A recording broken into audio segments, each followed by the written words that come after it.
my dear students. Today I will teach you 10th history chapter Nationalism in India.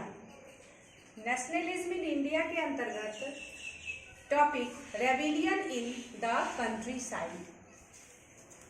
इसमें previous video में struggle of peasants यानी कि इस topic में जो रिवोल्ट होता है वो पीजेंट्स और ट्राइबल्स के द्वारा होता है. तो पीजेंट्स का जो रिवोल्ट था वो प्रीवियस वीडियो में मैं बता दी थी. आज ट्राइबल्स लोग किस प्रकार रिवोल्ट करते हैं उसकी कहानी है. तो इसमें से कभी कभी लॉन्ग क्वेश्चन या शॉर्ट क्वेश्चन पूछता है. तो इस प्रकार का जो क्वेश्चन होता है जैसे कि how the non cooperation movement unfold among the tribals. किस प्रकार नॉन कोऑपरेशन मूवमेंट को ये ट्राइबल्स लोग मूव करते हैं. या राइट और short notes upon Alluri Sitarama Raju. Alluri Sitarama Raju is a tribal chief. तो ट्राइबल चीफ के द्वारा किस प्रकार ये मूवमेंट ट्राइबल्स के द्वारा किया जाता है तो इसमें पढ़ना है.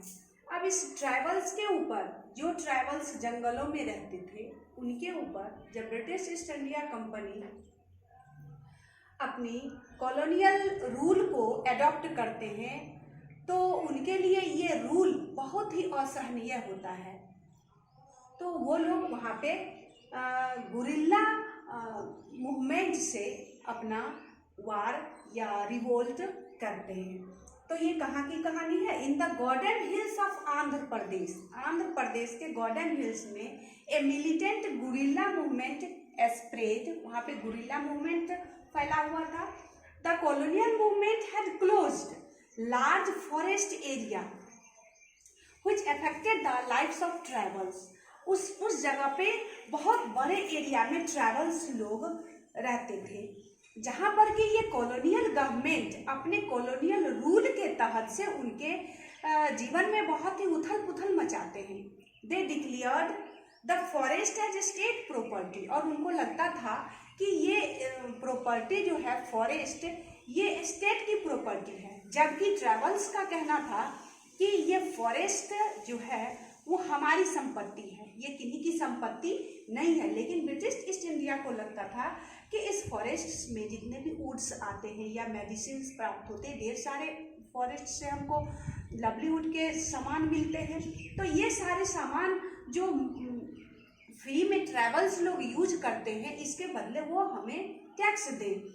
तो ये डिक्लेयर करते हैं कि ये फॉरेस्ट जो है वो स्टेट प्रॉपर्टी है.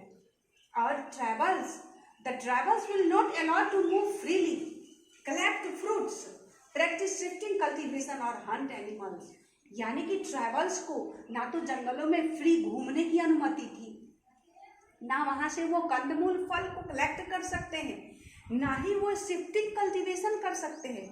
अब ये शिफ्टिंग कल्टीवेशन क्या है. तो शिफ्टिंग कल्टीवेशन है ट्राइबल्स लोग कुछ समय के लिए यानी जब तक उस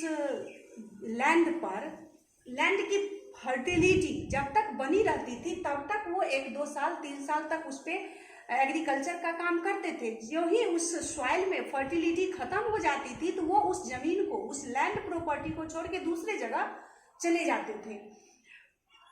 तो ये जो शिफ्टिंग कल्टीवेशन है इस शिफ्टिंग कल्टीवेशन का जो वो लोग प्रैक्टिस करते हैं इसको भी उन लोग को छोड़ने पर मजबूर किए.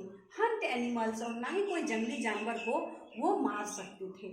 तो अब क्या होता है इतनी सारी जो बाधाएं डाली गई ट्राइबल्स के ऊपर तो उनके लवलीहुड में बड़ा उथल पुथल मच जाता है. Not only where their livelihoods affected. और ये तो हो गया इनके लाइफ में उथल पुथल लाना, यहाँ तक कि उनके ट्रेडिशनल राइट्स में भी वो लोग चेंजिंग लाते हैं. चेंजिंग इसलिए लाते हैं क्योंकि उस समय हर एक जगह इंडिया के विभिन्न साइड में जैसे कि अभी हम देखे थे कि टाउन एरिया में फिर कंट्री साइड में. तो ये कंट्री साइड के जंगलों में भी लोगों को ईसाई मिशनरीज के द्वारा उन्हें ईसाई धर्म कबूल करने पर मजबूर करते थे. तो क्या होता था कि उनका जो अपना ट्रेडिशन था वो ट्रेडिशन भी लग रहा था कि धीरे धीरे मिट रहा है। जब तथा when the government began forcing them to contribute begar for road building, इतना होने के बावजूद भी उन ट्राइबल्स को ये लोग कंपेल किए कि आप यहाँ पर जो रोड कंस्ट्रक्शन का काम हो रहा है या फॉरेस्ट में जो टिम्बर एक जगह से दूसरी जगह ले जाया जाता था, तो लेबर के रूप में आप उसमें काम करेंगे। और काम करेंगे किस सिस्टम से? तो बेगार सिस्टम से। यानी काम तो आप करेंगे लेकिन उसके बदले आपको पैसा, वेजेज नहीं मिलेगा। इसी पे ट्राइबल्स लोग वहाँ रिवोल्ट करते हैं उस कॉलोनियल गवर्नमेंट के अगेंस्ट में। तो ट्राइबल्स जो चीफ हैं, the leader of tribals chief Alluri Sitarama Raju, जो ट्राइबल्स चीफ होते हैं उन्हीं का नाम है एल्यूरी सीताराम राजू। ये इस ट्राइबल मूवमेंट में शामिल हो जाते हैं, बहुत लोगों को इंस्पायर्ड करते हैं और उनके अगेंस्ट में रिवोल्ट करते हैं। इनके पास ये कभी कभी कुछ ऐसा बोलते थे जैसे लगता था कि आज सत्य हो जाए, कुछ चीज़ ऐसे बोलते थे जो कल को सत्य हो जाती थी, जिनको कहते थे एस्ट्रोलॉजिकल प्रिडिक्शंस। तो लोगों को लगता था कि इसमें एक स्पेशल पावर छिपा हुआ है। और ये सीताराम राजू उस समय से बहुत ही ट्राइबल्स लोगों के लिए अपना भूमिका, अहम भूमिका अदा करता है। तो वहाँ के जो ट्राइबल्स लोग थे, इनको इनकारनेशन ऑफ गॉड, यानी कि इनको मानते थे कि ये ईश्वर के अवतार हैं, ये हम लोगों के लिए इतना कुछ कर रहे हैं। Raju talked of the greatness of Mahatma Gandhi. ये महात्मा गांधी के ग्रेटनेस के बारे में भी इंस्पायर्ड थे। वो बार बार नॉन कॉपरेशन मूवमेंट के बारे में भी लोगों को बताते रहते थे और लोगों को राजी करते थे कि आप विदेशी जो क्लॉथ्स यूज करते हैं उसकी जगह अपने स्वदेशी clothes, it means khadi clothes को आप यूज करें और गिव अप ड्रिंकिंग, और आप शराब पीना छोड़ दें। तो इस प्रकार हम देखते हैं कि वो एक ट्राइबल्स के लिए बहुत, ट्राइबल्स के आगे उनके भविष्य किस प्रकार अच्छा हो और ट्राइबल्स के ऊपर जो कॉलोनियल गवर्नमेंट का जो रूल थोपा जा रहा था उनसे वो लोग किस प्रकार छुटकारा पाने के लिए मूवमेंट करते हैं। और क्या होता है, बाद में गोडेम हिल्स पर अंग्रेजों के ऊपर ये लोग अटैक करते हैं, बहुत सारे ब्रिटिश ऑफिसर्स को भी मार देते हैं। किस पद्धति से? तो वही गुरिल्ला वारफेयर, यानी कि छुप छुप करके गुरिल्ला वारफेयर से, क्योंकि ट्राइबल्स लोगों के पास जो वेपन्स था वो तो तीर, भाला, बर्छी, कमान था, लेकिन यहाँ पर हम देखते हैं कि ब्रिटिश ईस्ट इंडिया कंपनी के पास तो गोली बारूद, एनफील्ड राइफल, ये सब के सामने ये तीर कमान कहाँ तक टिकेगा। इसीलिए वो लोग गुरिल्ला वारफेयर से उनके साथ लड़ाई करते हैं अपने स्वराज को पाने के लिए, कि कब यहाँ से ब्रिटिश ईस्ट इंडिया कंपनी को हम लोग खदेड़ करके भगा दें। उसी क्रम में क्या होता है, ईस्ट इंडिया कंपनी के द्वारा उन लोगों ट्राइबल्स के ऊपर अटैक होता है और इस सीताराम राजू को पकड़ लिया जाता है, यानी कैप्चर कर लिया जाता है और 1924 में इनको फांसी की सज़ा दे दी जाती है। भले ही आज ये नहीं है, फिर भी इनके बलिदान को सारे ट्राइबल्स लोग याद करते हैं। आज ये एक फोक हीरो के रूप में बने हुए हैं।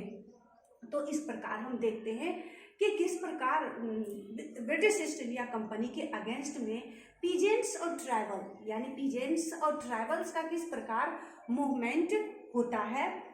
अब हम देखेंगे कि अब ये महात्मा गांधी जी के द्वारा जो नॉन कॉपरेशन मूवमेंट का जो आइडिया था स्वराज का, वो किस प्रकार लेते हैं ये भी हम देख ली, यानी ट्राइबल्स के लिए ये स्वराज का मीनिंग क्या निकलता है।